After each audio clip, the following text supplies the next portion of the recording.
Hi,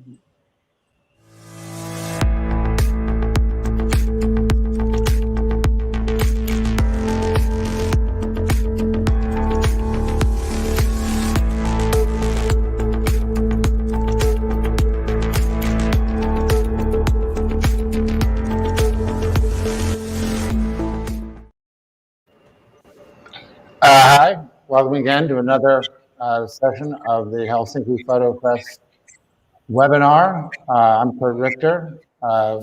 Tonight we have 3 photographers with us, but before we introduce them, I want to just mention that tomorrow, Friday, is the festival's portfolio review at Finlandia Hall in the afternoon. Check the website for exact times.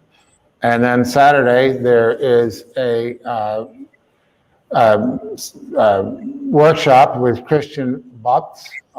He's a well-published photographer doing work for The Guardian and National Geographic.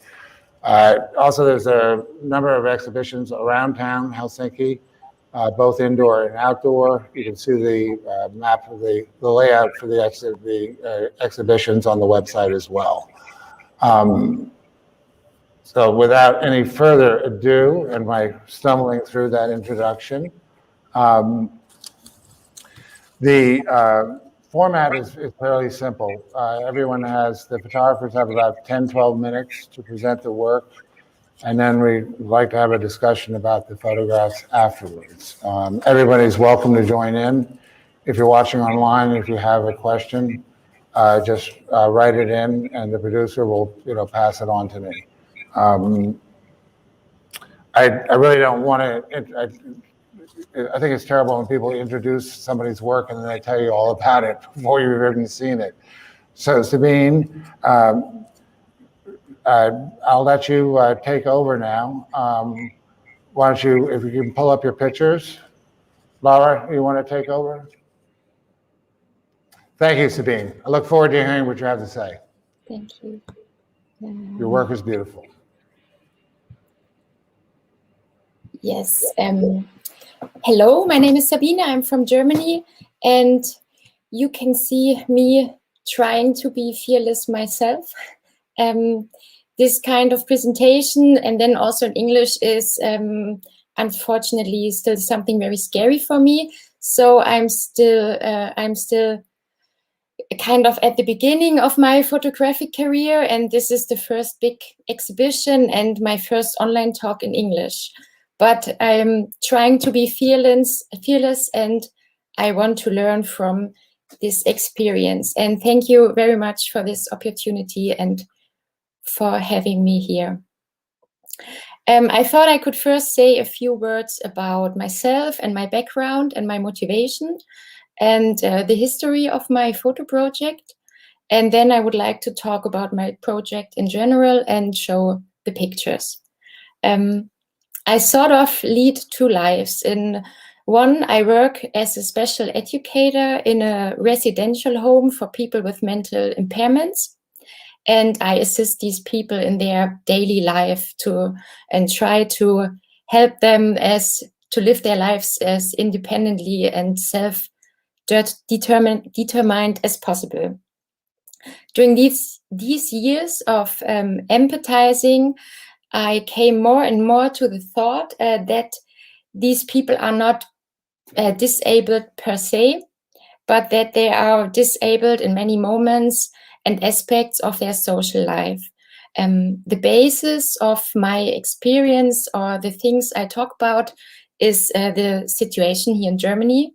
I don't exactly know the situation in other countries. In my other life, I'm trying to be a photographer. I graduated last year in August in photojournalism and documentary photography in Hanover.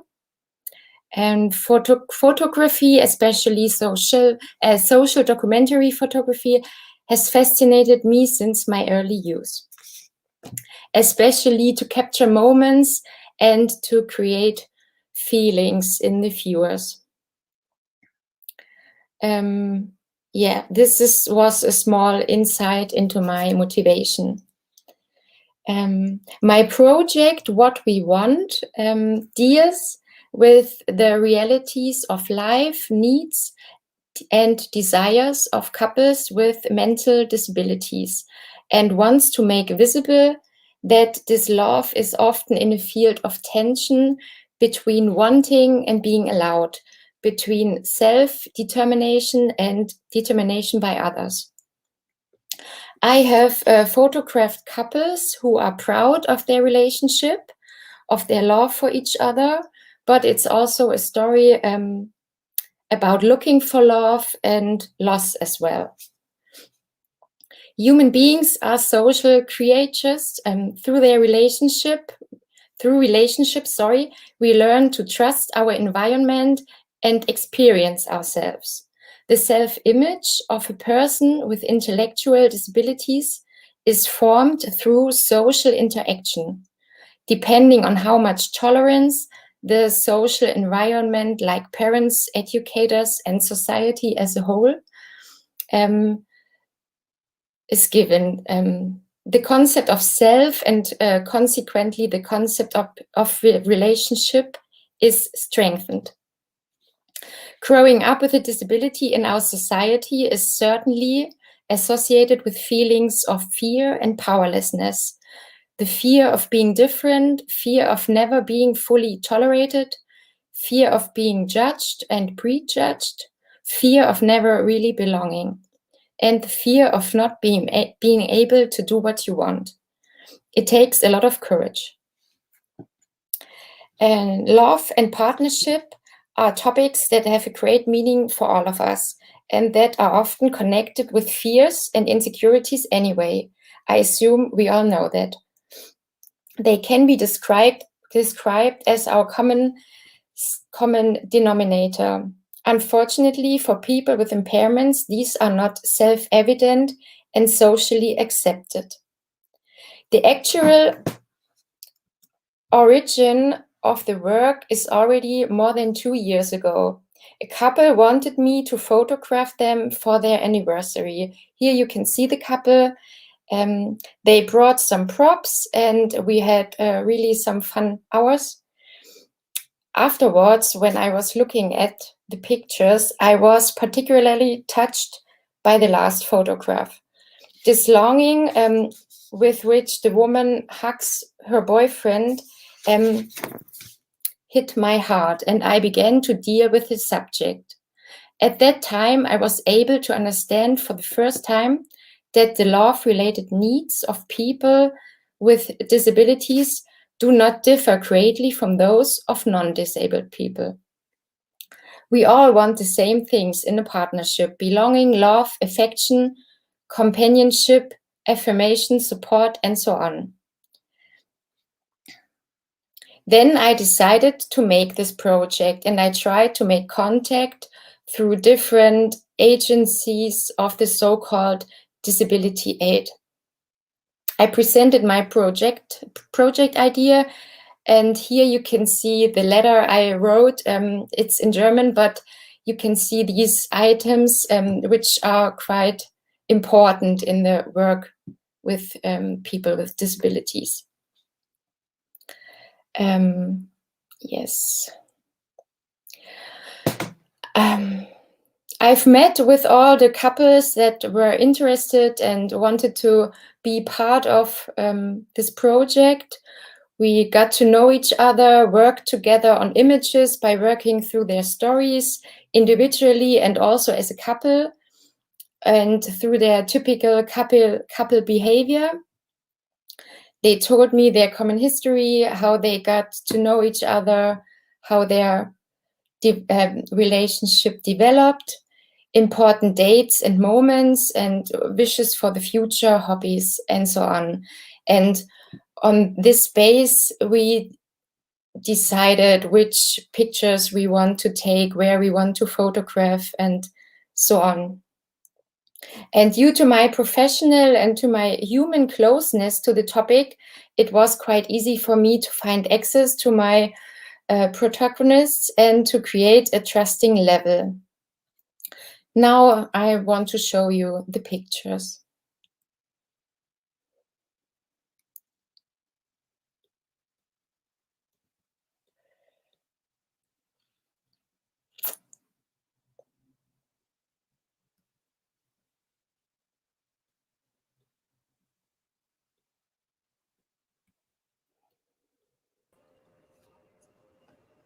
Sabine. Yes. Sabine, yeah, no, I would really love, I think everyone would like to hear you continue to talk and tell us about the pictures, you know, whether it's broadly speaking, how you took them, or the individual pictures as we look at them. Okay. Yeah, no, I'd like to hear more. Wait. So shall I go backwards or? No, that's okay. No. Just keep going from there. But I mean, definitely, I want to hear. We'd all want to hear how the process evolved for you as we see the work.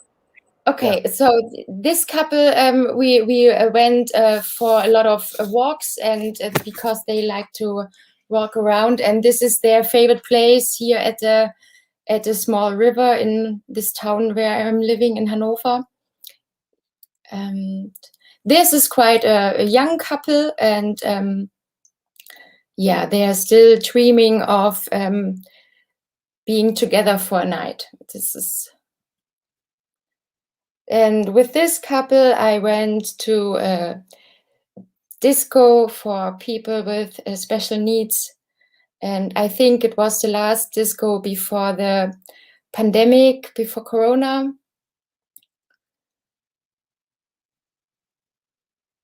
Here you can see Konstantin. It's a single man, and he's trying to find a girlfriend online, and he's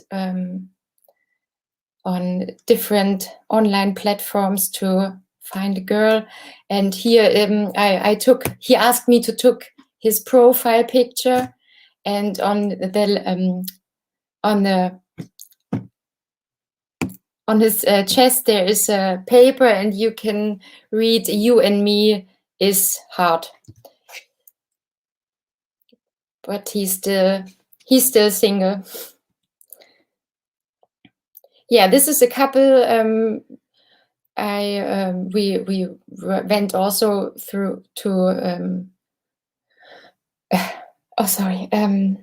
for some walks, and we went to a small zoo.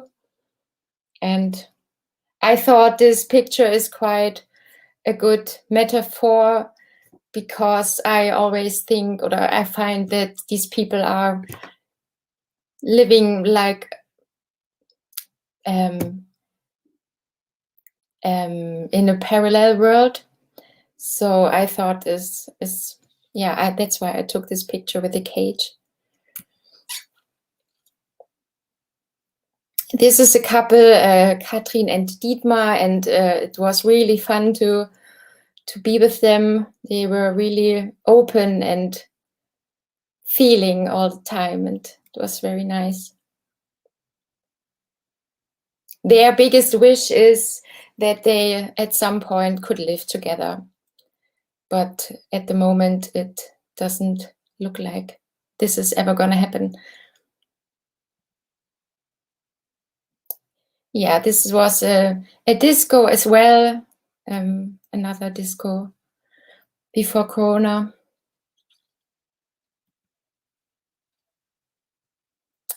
Yeah, this is a couple.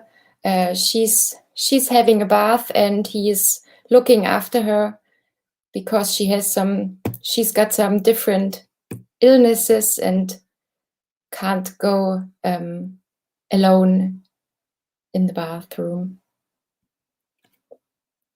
Yeah, this was a couple I photographed during last year's Corona hotspot, and they live in two different houses, and they were not allowed to see each other for some weeks or even months. And in the summer, they were allowed to meet in the garden outside. This was, I think, quite a hard time for them.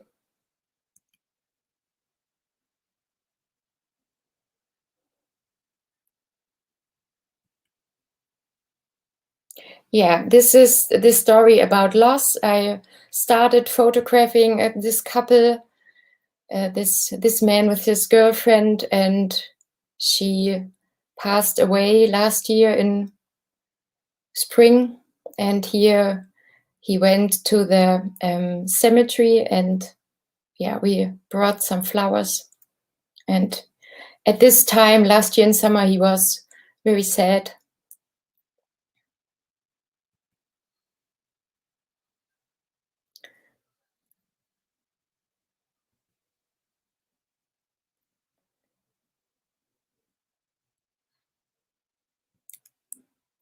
This was actually the very first picture I took 2 years ago in August. This is the couple from the bathroom, and they also love to go swimming, and we decided, or they decided, that we're going to the sea for our first picture photographing date.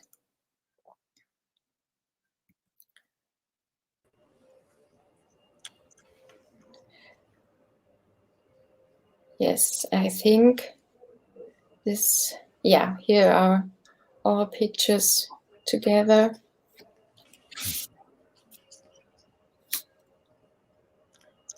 Yes.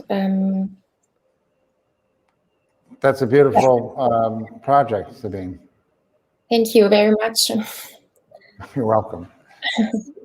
Can you tell me, first of all, I mean, tell me a little bit more how you came to, this was very challenging, obviously. You had to build up a rapport with these people. How did you approach it? How did you begin with it? Yeah, like I told you, I've set up this letter and sent many emails, and I think because I already know all these structures in which they are living because of my other life, because of my work, it was quite easy for me to get in touch with them and to get to know them and earn their trust. Well, that was actually more specific in my question. I mean, the rapport itself. I mean, yes, you made contact, but in building up a dialogue with these people and working with them, for instance, how much were they involved in? Actually, was there a discussion about how you'd photograph them, or did you just follow them around their daily routine? I just followed around their daily routine, and in the beginning, they had not quite a clue what I'm really wanting to photograph. I have also tons of pictures where these typical couple pictures like on Instagram, and lots of pictures with kissing and hugging, and it was kind of a process to let them know that I'm going to follow them, and that's not, how do you say, inszeniert, I don't know, that it's, I'm sorry, I can't find the word. In spite of my name, I don't speak a word of German, Deutsch. But you, in your introduction, what I read, what you wrote, you talked about lust, and there are a lot of the pictures are intimate, where they're expressing their affection for each other. How did you explore that? The loss? Yes, I mean, lust is very specific. Lust is more than just affection; it's a physical desire. I mean, that's a strong word. This word was specifically on this couple where the girlfriend died. Because, and Oh. Or did I get you wrong? Well, no, because I mean, lust is more the passion of first love, is where I apply that. Certainly not with mourning. But I mean, is that just a bad translation, or am I? No. Maybe I'm not quite good in English anymore. Well, this is multinational, and sometimes we don't quite end up on the same floor, riding the same elevator. But no, I mean, but surely this is, picking a topic like this is challenging. You explained sort of the how. I guess I'm wanting to know more about the why. The why, okay. Yeah. I mean, for you personally, then, what drew you to this project? I mean, yes, I know that you said you had the access, but it's an uncomfortable subject for many people. Yes, just because of that, I don't want to be this subject to be uncomfortable. Right. So I think there are not so much contact points between the disabled and the non-disabled world, and I'm really wanting to make contact between these two worlds because it's so important. And Yeah. Well, I mean, I just know from, what little I know, as a sense of isolation that so many people with disabilities experience. Yes. No, it's a beautiful project.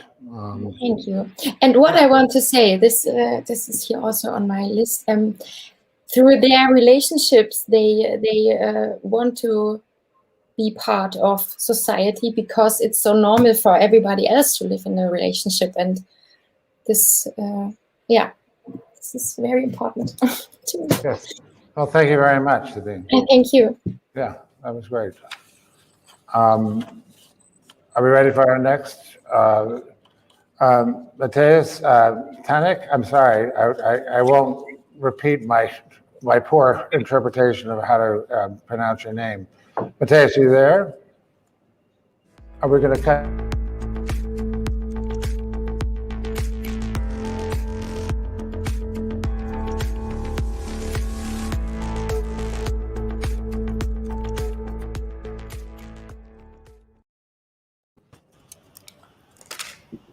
Matjaž.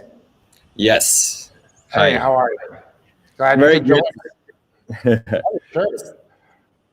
Yeah, Just I just returned to Shanghai yesterday, so it's my first day of the hotel quarantine. So there might be Oh my some God. internet troubles because, Chinese internet is not well known for speed or good connections. Let's put it this way. Well, glad you're back. Glad you could join us. You look great. You don't look like you just, quarantine is not the same as recovery. Yes. But as I said, it's an interesting project you have, and regarding space travel, I won't say more than that. But go ahead now, and you can take over the screen and show us the work and tell us what brought you to it. Thank you, Kurt. Thank you. So hello, everybody. My name is Matjaž Tančič, and I'm a Slovenian photographer that I create between Europe and China for the last 9 years. I started this project 3 years ago now, basically, when I read the news that in Gansu, in Gobi Desert, there is a new opening of a Mars simulation base.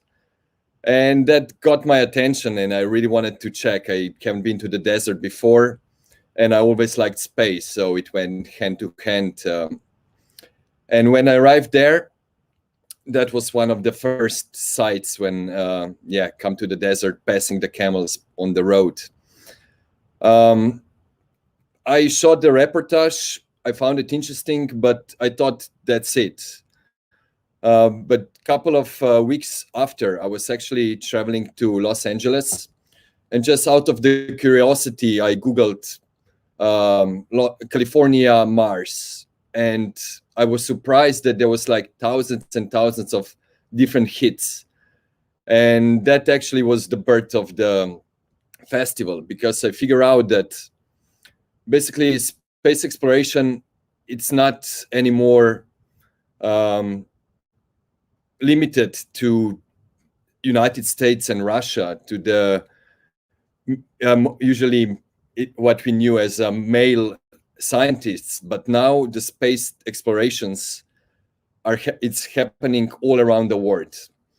And with this project, I'm basically trying to show this new democratization of the space research, that it's happening basically everywhere. It's big also in Slovenia. I found companies in Africa, in South America, in India, Australia, Japan, and so on. And Haven't visited all these places yet, but so far I managed to meet people in China, in Japan, in Europe, in the United States, India. And what I discovered is also that the research is not only going, as we hear usually about Musk, to the building of the rockets, but I found scientists who are specializing in space medicine. I found space watchmakers, space designers, space architects, space lawyers, space farmers, space chefs. So basically, we have technology already that could take us to the moon and beyond, I mean, to Mars. But the trip to Mars, it's going to take us 2 or 3 years. And to survive that, we need much more than just a rocket. So that's why there are scientists from all walks of life and all different expertise trying to figure out how that we can go to Mars and also stay there. And that's what you see now. It's a petroglyph from Utah desert that it's around 3,000 years old. And it was mere coincidence that I stumbled on it when I was on the way to student Mars rover competition that was happening in Hanksville.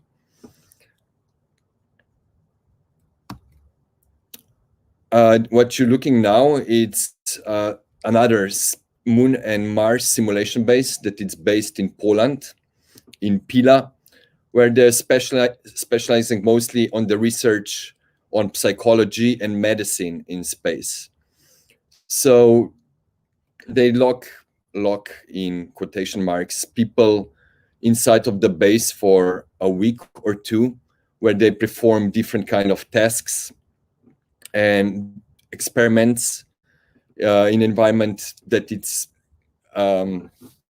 separated from outside world, basically. This is Miss Susan. She's a space doctor or researching about space medicine. And they discovered VR goggles that you can put on your head, and with the help of VR, even everyday people could help do simple operations.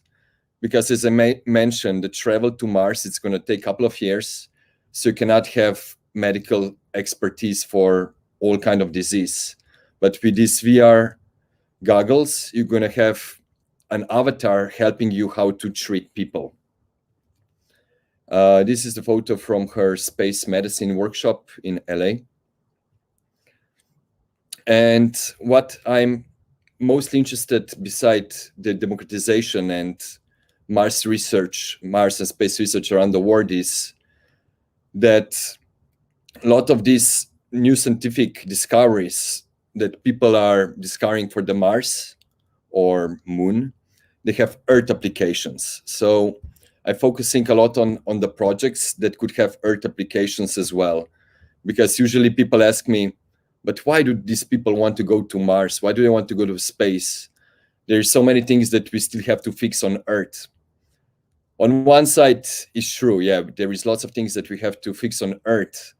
But on the other hand, all these discoveries that were meant for space are making life on Earth better.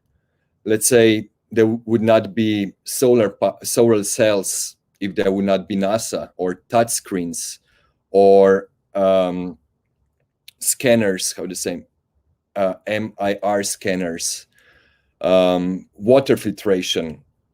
And now, as I mentioned, these VR goggles, I hope it can also help save lives on Earth. I was in touch with companies that they are 3D printing houses. So how this machine works is that they gather material around there and they can 3D print house on spot. And I think this could be another option for relief after, let's say, a devastating earthquake or floods, that they could deploy some of these 3D printing machines and they would build temporary housing. Also, there are lots of scientists that have been in touch who are trying to discover which, let's say, potato or vegetables could grow in desert environments.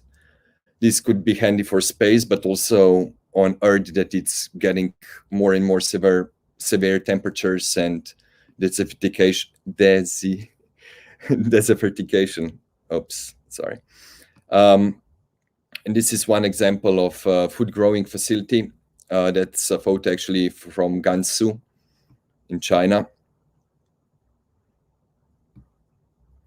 And this is a company from Tokyo. And they are so-called first space entertainment company. And this is because they invented a satellite that can produce artificial shooting stars. So basically, it's a great way to, let's say, gather money for their company. But their satellites, they also do all sorts of scientific measurements. But in terms of PR, it's a great way. So let's say you have a birthday or you want to celebrate something, you can order a shooting star above, let's say, Helsinki for the opening of the photo festival, and they can produce numerous shooting stars if you have a couple of $millions, of course. And this is a watchmaker wearing one of the Mars watches. His clients are lots of people working for NASA who are, let's say, driving Mars rovers on Mars, because Mars Day, it's now I might get confused, but I think it's 1 hour longer than the Earth Day. So the scientists at NASA, they have to wake up at Mars sunrise and go to sleep with Mars sunset, because rovers, they are using solar energy. So they have to run, basically, all scientists, they have to work on the Mars time. And this is one of the recent photos, actually about 10 days old, from Slovenia, from a new space center museum. Some photos from Poland, from observatory, where they do lots of education of the youth about the space, trying to popularize the space and astronomy.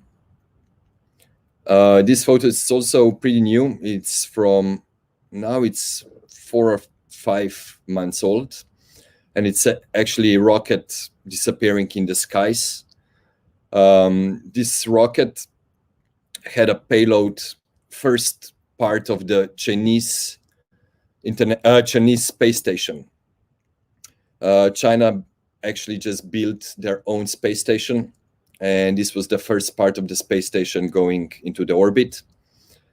And it's quite interesting, the launch site, because it's in the south of China on a tropical island. So basically in flip-flops on the beach under the palm trees and watching rockets going into the space. And this is also a brand new photo from Slovenia, where a company they were asked to develop housing for Mars, because this company is famous for making inflatable structures, which can be used either for warehouses or to cover, let's say, sports fields. And NASA recognized the quality of these inflatable structures and asked them to keep developing it for Mars. So at the moment, they are one of the main, let's say, developers of the options how to make permanent structures on Mars. And this photo, it's more abstract photo of sun going, rising from top of this balloon that was there on a test site.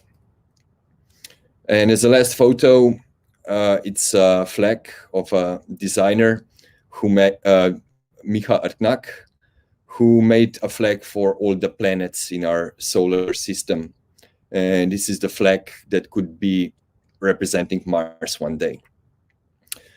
There is so much more that I could talk about this topic, but I rather let some time for the questions if there are any, before I go rambling too much. No, that was wonderful. Thank you. I'm equally interested about, your personal interest in it as the information that you gathered. But speaking to that point, you said that you weren't talking about just space launches. You were talking about human space travel going on in all those countries. Is that right? Did I understand you correctly? Sorry, didn't get your question. Yeah, I mean, almost anybody can launch a satellite these days, but you were talking about space travel when you were mentioning all those different countries, weren't you? I mean, currently, only a couple of countries have ability to send people in space. It's Russia, United States, and China. But what I wanted to highlight in this project is that it's basically people in every country around the world that are contributing science to make our life in space like a reality. Not just visiting, but let's say colonizing. So I have scientists, as I mentioned, in Chile or in India or Slovenia, Finland, that they are putting puzzles together to make this possible in the future. Well, yes, no, I had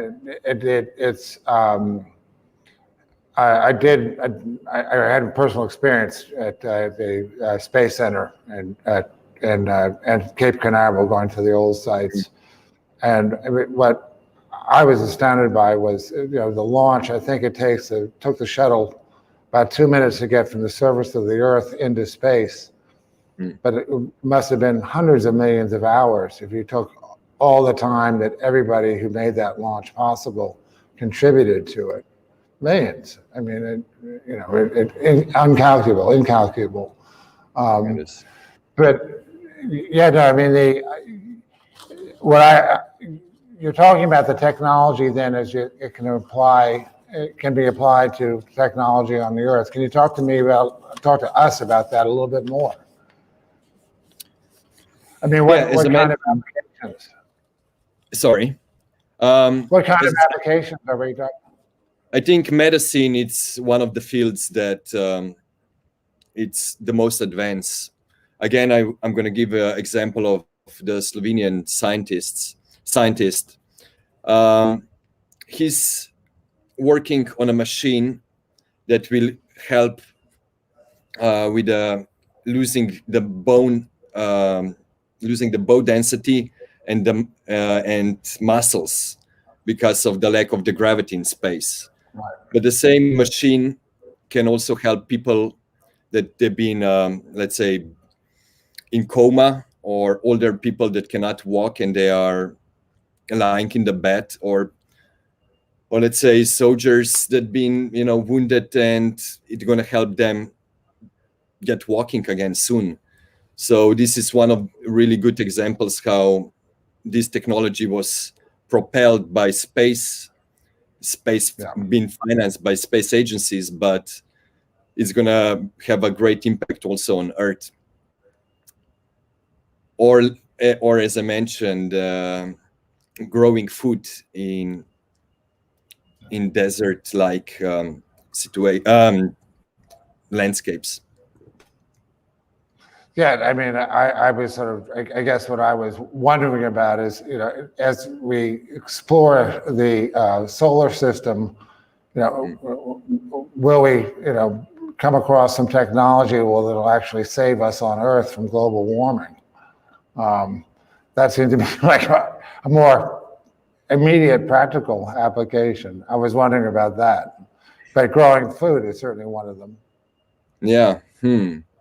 By saving us from global warming, I guess burning the rocket fuel, it's not going to help to that, but let's see. Let's let what we can do. Yeah.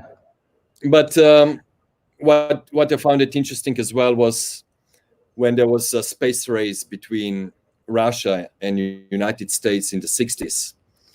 This race and constant media, let's say, publishing about it, it inspires thousands of young people to go study science afterwards. So there was a big spike of, let's say, science students. And all these students, they also brought all these technologies that we have now, from internet to electric cars, etc., etc. So I think the education part of space is really important. And maybe one of the kids these days who is watching Elon Musk and his endeavors with the space will be inspired, and they can come with some new breakthroughs in science that it's maybe not directly related with space. Oh, that's true. I mean, NASA. It's not true that everything that they invented was open source, but the vast majority of it was. Obviously, electronics is the big thing. I mean, we'd probably be 10 or 20 years behind in cell phones if NASA hadn't shared that technology. But Velcro pens, I mean, Velcro, stickers and the felt tip pens. That was all technology that came out of NASA. I mean, it's infinite. There's hardly an industry that wasn't somehow affected and improved by the technology that they developed. I guess the other question I was wondering was just your selection of the pictures. It's much broader what you were showing us than what you submitted to the festival. Yeah, because as I mentioned, I've been shooting on so many countries, and so many different really inspirational individuals that basically it's a work in progress still. I really want to continue in Africa, really want to go to South America as well. And I see the project as a book with different chapters. One of them definitely women in space industry. One is going to be this new technologies that can improve also life on Earth, and so on and so on. So each time I have a talk or exhibition, I re-edit a little bit, especially since I keep shooting, and every time you make a new photo, it's your best new photo. So you keep wanna show something new. Well, that's Steph. I mean, that's the best answer to that. What's your favorite picture? The one I haven't taken yet. Yeah, the one I'm going to take. Well, it's wonderful work. I mean, it's really fascinating topic. Thank you so much. As I said, you had much broader than what I'd seen, previously. Really excellent. Congratulations. Thank you. Sure.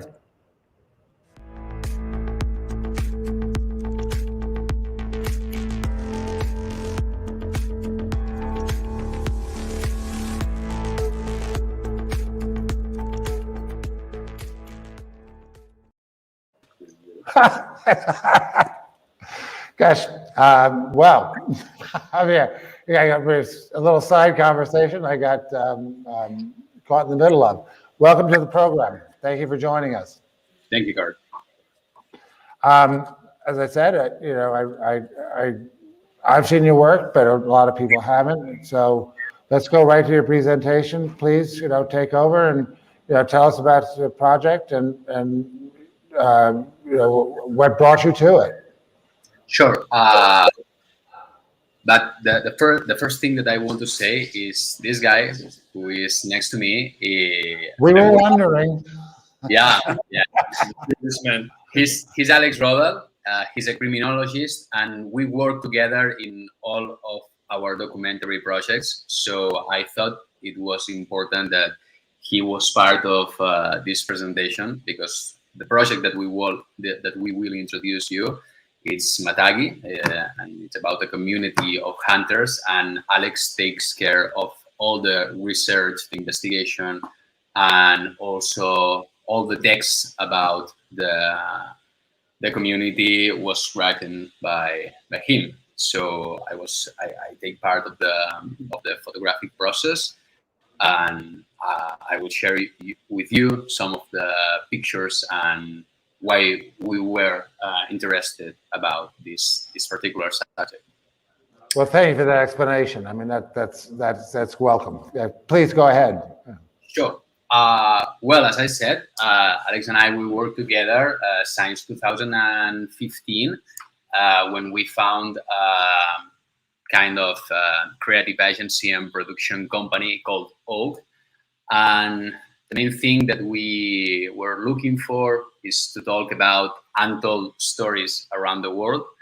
So in some point in 2017, the end of 2017, we were interested in to document a project about cultural heritage and tradition and beliefs, and how these particular these particular topics survive in our era, in this century. So we both are fascinated about Japan, and our research started in this country.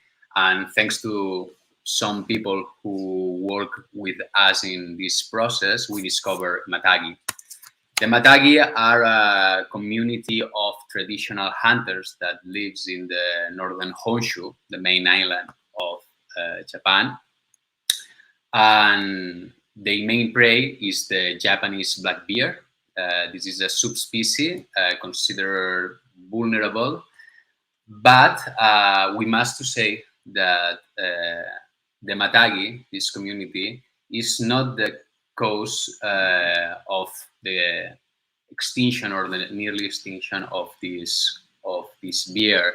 Actually, the thing that makes the difference between Matagis and other kind of hunters that we can have in mind when we think in hunting or about hunting in our century is they are not sporting hunters. They practice hunting as a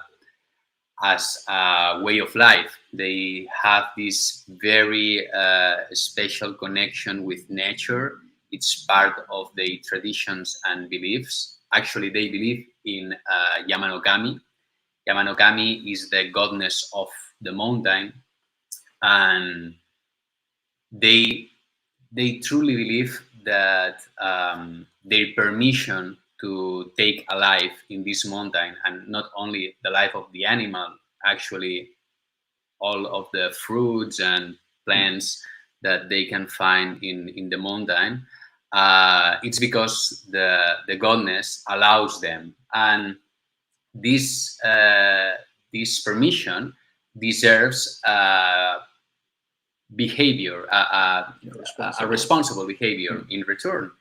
So they take really care about the landscape, about the species, and they actually protect these bears from other hunters.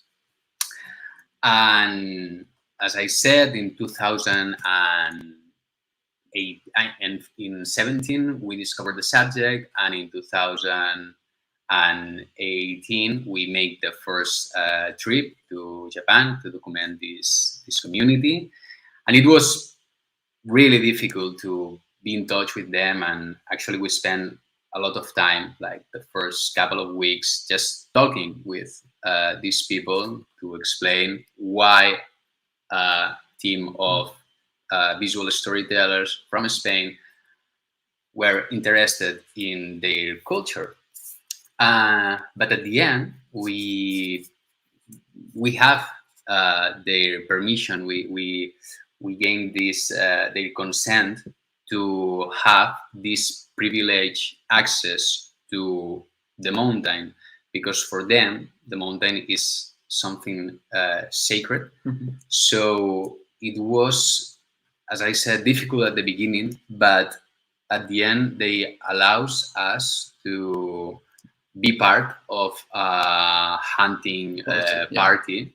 And it was very important for our work, because some aspects of their lifestyle you only see you can only see some parts of their lifestyle if you go with them to the mountains. For example, they have a unique language to talk with between them when they are in the mountain, because they believe that they believe that the traditional regular Japanese is not good enough to be used in the sacred realm of this deity, which is called Yama no Kami, the mountain goddess. So they have this other language which they believe is more sacred. There are some different words, and also is helpful for them because they truly believe that if they would speak traditional Japanese up in the mountains, the bear would understand them. So it's this complex cosmology of the Matagi and their beliefs and their religion and their practices which sets them apart from modern hunters. So the funny thing, it was that at the very end of our first trip, we discovered that actually the year before, one community, it was the first one in 5 centuries who actually accepts the first woman who has been accepted and trained as a hunter. So that was shocking, because when we made all the research before our first visit to the country, there is a few information about Matagi, and all the information that we had, it was about all traditions and all the hunting activity was carried out by men. So when we discovered that, it was shocking, but also opens the door to explore another chapter with this community. It was a new opportunity to talk about the role of women in nowadays and in activity like hunting, who was taken care by men traditionally. So we come back to Spain. We edited the first part of the work, of the photographic series. We prepared some texts about with all the material that we had after the interviews, and after that, we made our visit, our first expedition to Japan, and then we prepared a grant that we applied to a grant with National Geographic. The next year we received this grant, and we have the chance to come back and complete the project. And at that moment, I decided to not only put the focus on the first Matagi, the first Matagi woman who has been accepted as a hunter, but also in take photos of the other women's. I asked myself, where was the wives, the sisters, the daughters of the hunters while they are hunting? So we interviewed some of them. This is Miwa, the wife of Captain Sato. You already saw them, and you will see again in this series. And yes, which is very important about this second chapter, about putting the focus on women when talking about the Matagi community, is because their religion, they believe in Yama no Kami, has put a lot of restrictions and taboos over centuries on women, because Yama no Kami is described in Shinto religion as an envious old woman, a figure that hates and envies other women. So she doesn't allow any female human being to enter their domains. So that's the main reason, or one of the main reasons, that there has never been any female hunter within the Matjaž community. So finding about this was very shocking, was very groundbreaking, and that's why we were so excited to go back, as Japan mentioned, and explore this turning point in the story of this community. It was a privilege to be there and see how this community evolves in some way, or decide to. But let me clarify something. Matjaž is not one village community.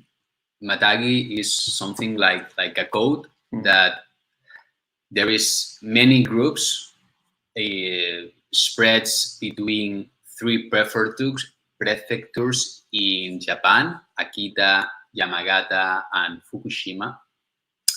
And there is different villages where you can find different groups of Matjaž.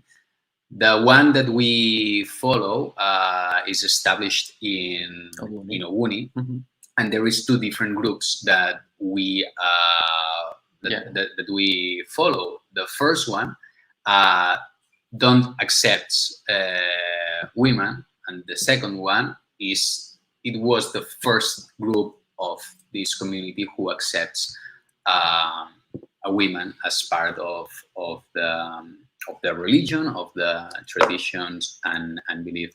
And it was very interesting to talk with them and try to understand why one of these groups decides to involve women. And you can explain better why the situation. And actually, it was very interesting to compare both groups, because they actually lived pretty close to each other in the same village. And one of them was, they are all very old people with 60s, 70 years old. And they all told us, they already accepted that they were going to be the last generation of Matjaž. But in the other side, you have this other group which actually accepted the first female hunter in 5 centuries. And the vibe, the atmosphere is quite different. They truly think that this tradition, this lifestyle will go on, because they have this more open mentality, and it was very interesting to see these 2 groups coexist so close to each other. Well, yeah, I wanted to cut in so we have a chance to have a dialogue, and then have us, the 3 of you all join in together towards the end. I've never been to Japan. I've always been interested in the culture, and ritual is a word that certainly comes to mind when you think of the Japanese culture. What I was actually curious about was actually, what is the ritual in the hunt itself and the kill? Is that ritualistic as well? Yes. Well, actually, they have evolved over the last decades quite a lot, but they still retain these ritualistic parts of the hunt. For them, is a process which involves obviously this prayer, as you can see in the picture, both before the hunt and also after the hunt, in which they thank Yama-no-Kami for her blessing and everything they take from the mountain. But traditionally, Matjaž had this idea of trying to kill the animal without doing any harm to it, and for that I mean like one clean shot, and they still without torturing it. Yeah, they still retain that mentality even though they have evolved because they don't use spares anymore. We saw in some pictures they still use some traditional knives, which are these big Matjaž knives, but they have evolved to modern rifles and firearms. They are not like in this picture anymore. I think it's interesting because this sense of community, it's something that they keep, because this picture is from the beginning of the end of the 19th century, but they still hand in group, and they made all together. Even they don't have the need to, actually, because when you evolve from arrows and spears to modern rifles, you actually don't have the need to form a hunting group, at least not one this big at all. And they still retain this sense of community and contribute and share, and this ritual of we all go together to the mountain and we all take the same prize. And it's very interesting because you might think that technology. I'm going to interrupt because we really don't have enough time to cover something as historic and intricate as this community. I want to hear more about the two of you. You're obviously, neither of you have any Japanese ancestry, I don't believe. There's no particular heritage. I mean, what drew the two of you to this project, and how the two of you meet and work together?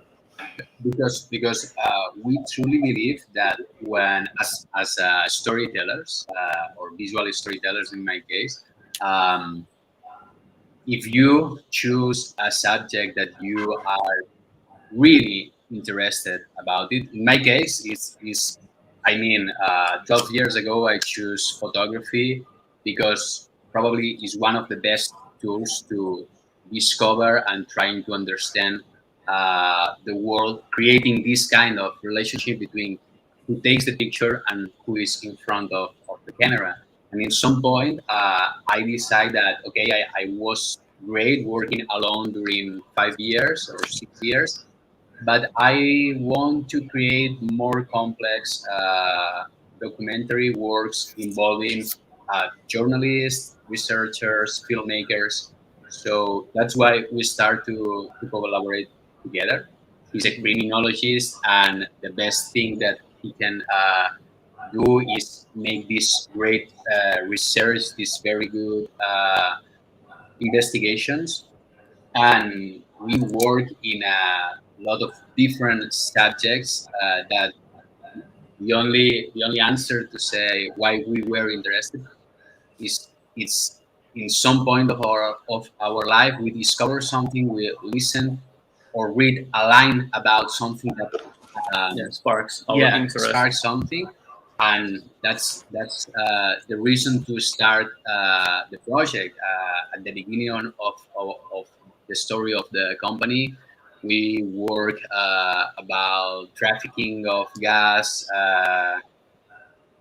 from Nigeria to Benin. Then we travel to Colombia to explore this 2% that leaves the emerald in the country and document all the travel that make this precious gem from the mine to the sellers. Then we travel to Japan. Now we are involved in a very big project. Sorry, we're running a little short on time. Forgive me for interrupting, but I would like to get everyone together now. I seem to be, my green screen seems to be falling apart. Welcome back, everybody. All three of you are doing projects with, in one way or another, you're classified as photojournalism, documentary photography.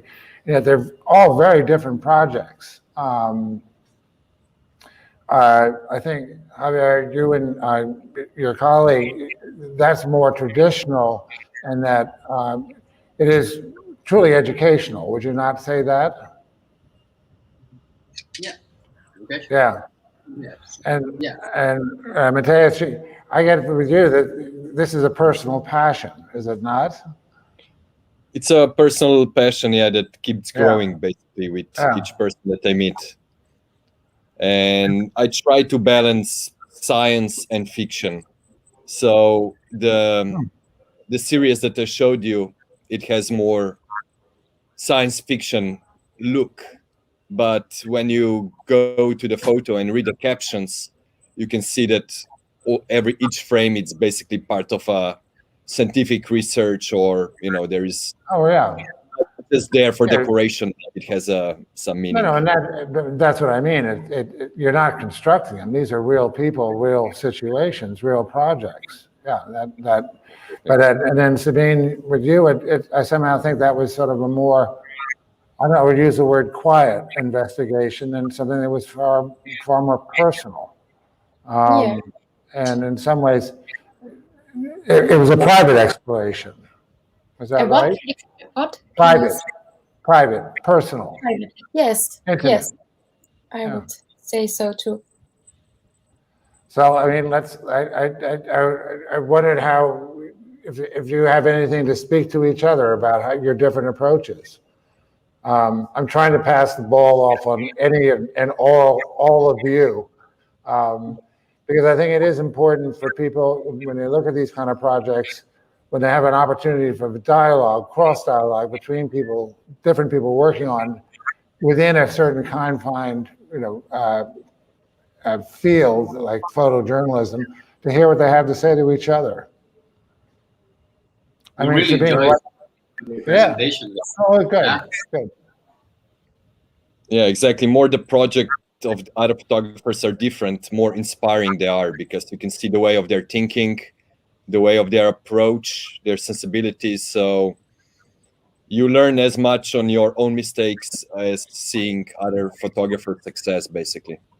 Yeah, sure. I mean, we learn by our mistakes. Yeah, but it is good to have that perspective, other people's, to be able to appreciate other people's perspectives. It helps you give clarify your own point of view, I think.